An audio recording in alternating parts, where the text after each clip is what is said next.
Oh, Miss Hamilton. How nice to see you, I'm Mr. so Rogers. glad to see you. I'd like you to know my television friend, How do Miss you Margaret do? Hamilton. Elsie Neal. Can I take that? Margaret Hamilton.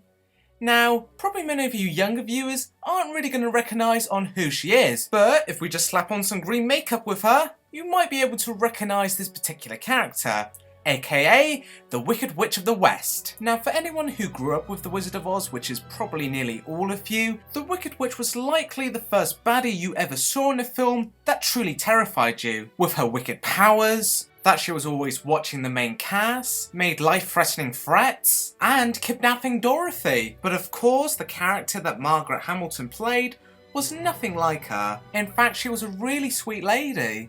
Outside of her acting career, she did so much throughout her lifetime. She even dabbled into politics for a brief period, and that it did seem so unfair that a lot of the public only recognised her for playing such a wicked and evil character. So, in 1967, a small popular children's TV programme that you might have heard of, Sesame Street, invited Margaret Hamilton to reprise her role as the Wicked Witch for a special episode, one that would show a different side to the witch, giving Margaret a chance to redeem herself from the role of the Wicked Witch, through the eyes for the children and the public. But, sadly, despite the innocent intentions, this would prove to be one of Sesame Street's most controversial episodes.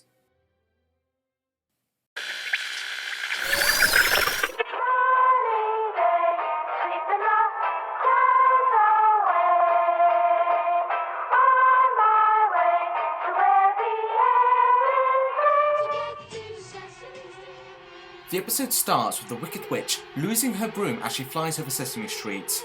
Her broom ends up in the hands of both Big Bird and David, and when the witch approaches the both of them, she demands them to return it back. David is somewhat hesitant and refuses to do so, being somewhat unsure of the witch's intentions. Frustrated, the witch threatens both David and Big Bird that if the broom wasn't returned to her, then she would turn David into a basketball and Big Bird into a feather duster.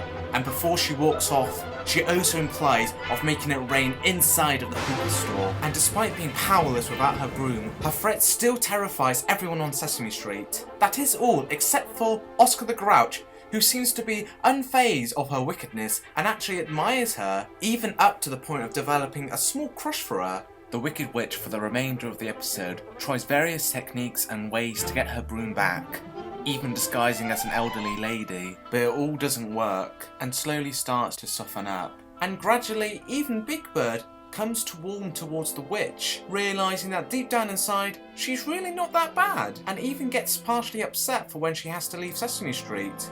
But before she leaves, Big Bird hands her back over her magic broom, but she accidentally drops it once again, just as the episode ends.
grandchildren, don't Yes, you? I have.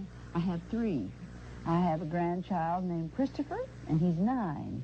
And I have a grandchild named Scott, and he is 7. And I have a little girl grandchild who is called Margie, who is 3.5. Oh, they're Isn't that lucky nice? to have a grandmother who understands children so well as you. Well, I'm very lucky to have them too, Mr. Rogers.